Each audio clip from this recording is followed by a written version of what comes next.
we telling? So I'm sitting in my dorm room, just chilling, and I get this knock on the door. We were just wondering if you could go longboard with us. This is not the sort of thing that I do. I am afraid. And here are these two nerdy looking guys that are talking about it all nonchalant like it's no big deal. I'm terrified. I am not a risk taker. It's not who I am.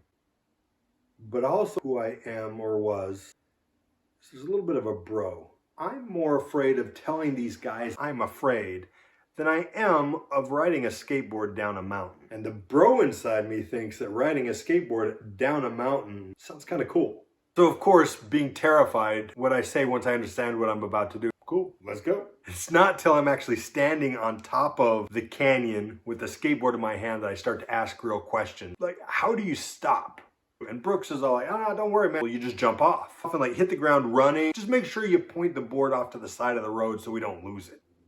So I put the board on the ground and I stand on it and roll a little bit and hop off. And it kind of works. And they're like, yeah, man, you got it. Just like that. It was definitely encouraging, but it was much more, let's get the show on the road.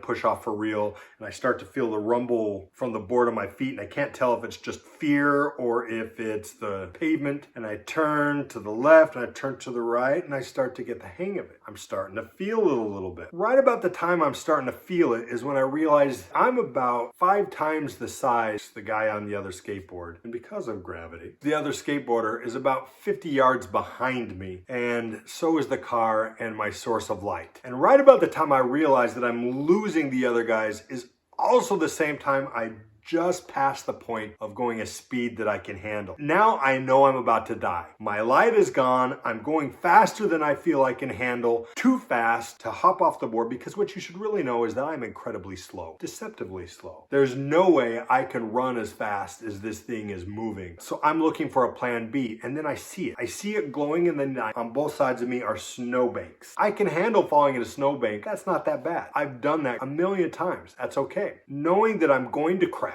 and knowing that I'm going to live, everything changes. Now I start to relax. I start to feel good. The wind blowing my cheeks up into a smile. I'm enjoying myself. It's bliss. The snowbanks disappear. A curve is coming up and the snowbanks are replaced by a guardrail and the dark abyss. I try and lean in. I try and hold on. The board leaves my feet. It goes this way. I go that way. I start to Fred Flintstone in the air and I hit the ground 1 step, 2 steps, and then I start to tumble.